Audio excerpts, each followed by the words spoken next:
Hello বন্ধুরা, তোমরা সবাই কেমন আছো? আমি আজকে রানাঘাটে দুর্গাপুজোর বাজার ঘুরে দেখাবো কত কি রয়েছে। প্রচুর জায়গায় জামা কাপড়, জামা প্যান্ট, জুতো, যা কালেকশন দেখতে চান আমাদের রানাঘাটে সব আছে।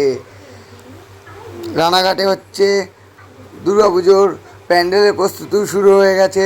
কারণ হবেই তো, কারণ মাত্র আর কয়েকদিনের অপেক্ষা বাঙালির শ্রেষ্ঠ দুর্গা উৎসব।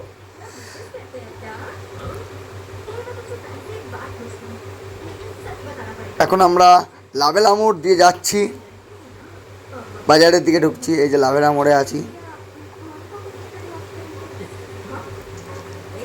এই মিও মোড়ে ছেড়ে দিয়ে এখন আমরা চলে এসেছি পুরোপুরি বাজারে।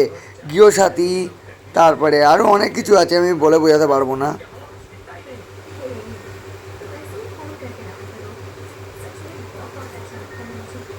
তারপরে এদিকে ডিসপেন্সারি লেনে গলি ঢুকবে, সেই সব ডিসপেন্সারি লেন। তারপরে আমাদের রানাঘাটে একটা রেস্টুরেন্ট আছে, 3M রেস্টুরেন্ট। সেই রেস্টুরেন্টে ছেড়ে গিয়ে সব পরপর দোকান আছে, জামা কাপড়ের প্রচুর দোকান।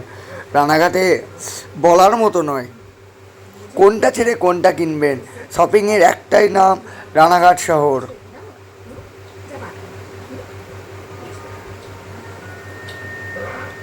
আর আজকে আমি দিনের বেলাটাই ভিডিও করছি, কারণ রাত্রিবেলা এত ভিড় হয় পরিমাণে, হাঁটা চলার থাকে না।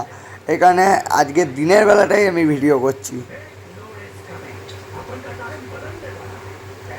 একদিক দিয়ে ফলের দোকান, একদিকে জামা কাপড়ের দোকান, মানে বিচ্ছিরি অবস্থা। রানাঘাটে বিরাট অবস্থা। রানাঘাটের যে পুজোর বাজার বললে শুরু হয়েই গেছে। অনেকে দেখতেই পাচ্ছেন জামা কাপড় কিনে নিয়ে ফিরছে, কারণ হবেই তো, পুজো তো চলেই এলো না, বাঙালির শ্রেষ্ঠ উৎসব। বাঙালির শ্রেষ্ঠ উৎসবে সে জামা কাপড় কিনতেই হবে। আর সোজা চলে যাচ্ছে আমাদের সামনে স্টেশন। স্টেশন থেকে ডান দিকে চলে যাচ্ছে ভাংনাপাড়া, আর বাঁ দিকে চলে যাচ্ছে পিয়া সুইট, মানে